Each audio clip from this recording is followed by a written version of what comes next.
Hello friends, ये है basics of stock market की 4th वीडियो।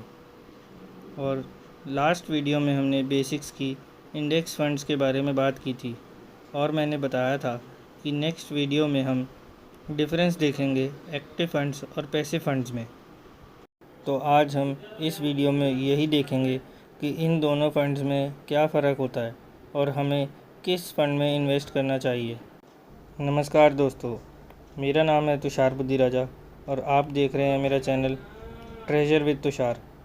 अगर आप मेरे चैनल पर नए हैं तो जल्दी से इसे सब्सक्राइब कीजिए और साथ में बने बेल आइकन पर क्लिक करें ताकि आपको मेरी हर नई वीडियो की नोटिफिकेशन सबसे पहले मिल जाए।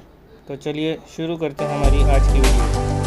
एक्टिव फंड्स वो फंड्स होते हैं जिनमें एक फंड मैनेजर बैठा होता है जो आपके इन्वेस्ट किए हुए पैसे को अलग अलग कंपनीज में मैनेज करता है।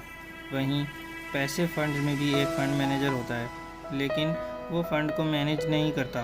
बस उसका इतना सा काम होता है कि जिस प्रोपोर्शन में निफ्टी में हर कंपनी को वेटेज गिवन है, बस उसी रेशियो में आपके पैसे को इन्वेस्ट करना है।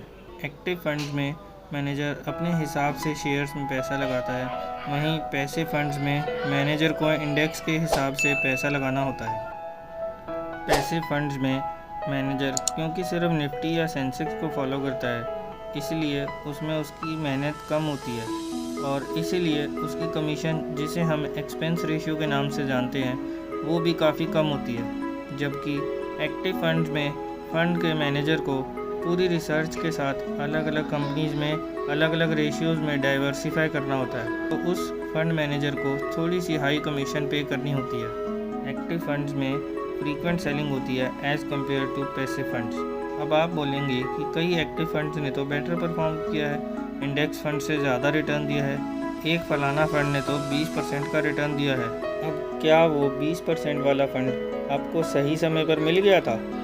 क्या आपने इन्वेस्टमेंट उसी 20% वाले फंड में करी है, या क्या आपने इन्वेस्ट किसी ऐसे फंड में कर दिया जो केवल 5% का रिटर्न दे रहा है, इतनी रिसर्च करने के बाद भी? एक्सपेंस रेशियो इंडेक्स फंड्स के केसेस में बहुत ही कम होती है।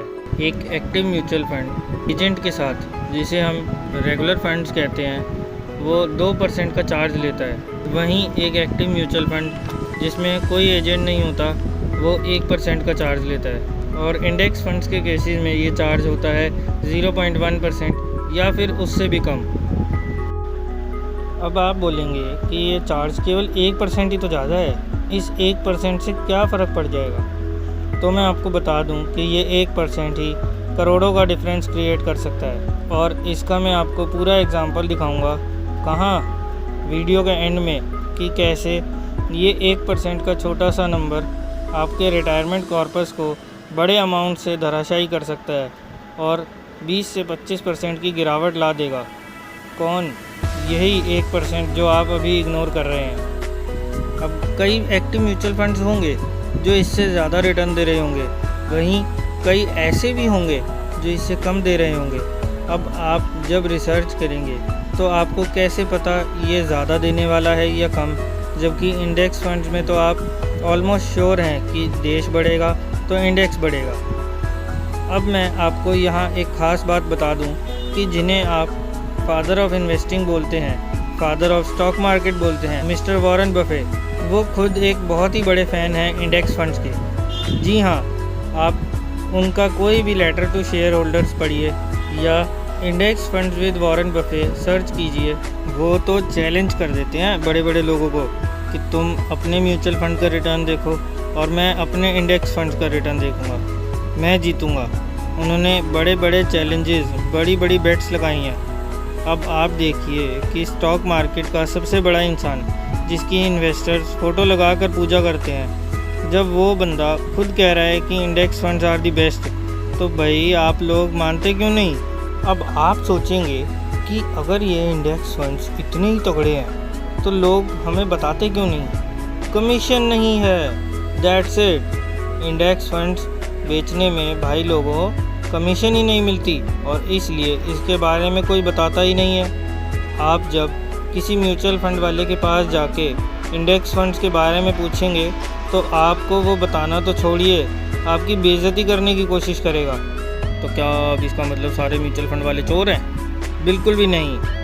ये वही लोग हैं जो खुद अपने घरों से निकले और दूसरों के घरों में घुस घुस कर इन्होंने बताया कि सेविंग्स और इन्वेस्टमेंट में क्या फ़र्क होता है।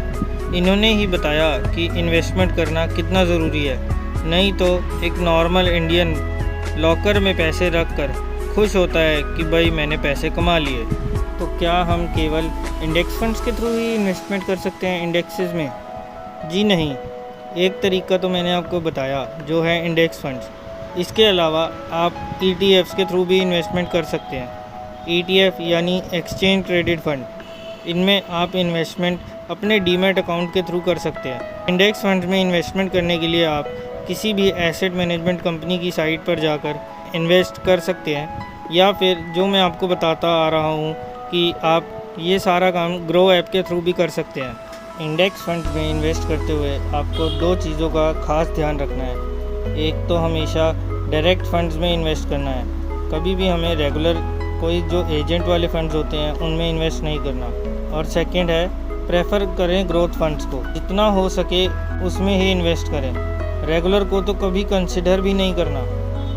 वहीं ETF केवल और केवल डीमैट अकाउंट से ही अप्लाई कर सकते हैं। मेरे हिसाब से आप किसी भी मेथड से कर सकते हैं, लेकिन अगर आप ETFs के थ्रू जा रहे हैं तो ETF वो लें जिसकी वॉल्यूम थोड़ी ज़्यादा हो, ताकि कोई लिक्विडिटी इश्यूज़ ना आए। अब चलते हैं हम अपनी स्क्रीन रिकॉर्डिंग पर। अब मैं आ गया हूँ ग्रो की साइट पर। यहाँ पे मैंने डाल दिया है UTI निफ्टी इंडेक्स फंड। इसके बाद मैं एक और फंड सिलेक्ट कर लेता हूँ जिसका नाम है SBI magnum multi cap fund, और एक तीसरा भी फंड ओपन कर लेते हैं जिसका नाम है ICICI prudential blue chip equity fund. ध्यान रखिए, आपको जो भी फ़ंड सिलेक्ट करना है वो एक हमेशा डायरेक्ट ग्रोथ फंड होना चाहिए। अब हम इसमें इन सब फंड्स की एक्सपेंस रेशियो को कंपेयर करेंगे।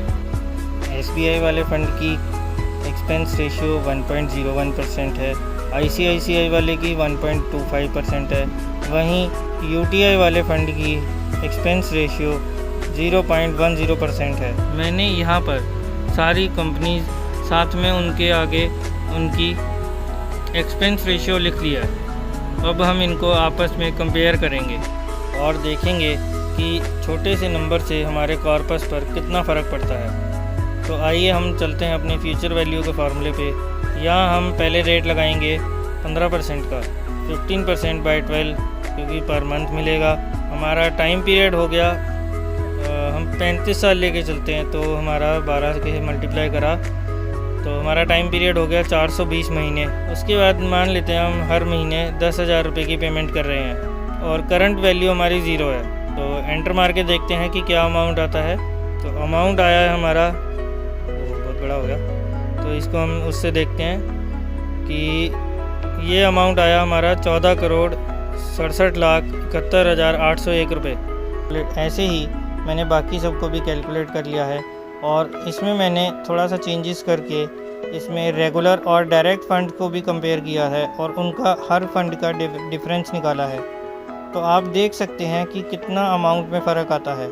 जहां SBI वाला आपको 11 करोड़ बना के देता है, वहीं आपको इंडेक्स फंड 14 करोड़ देता है क्योंकि उसकी एक्सपेंस रेशियो बहुत ही ज़्यादा कम है।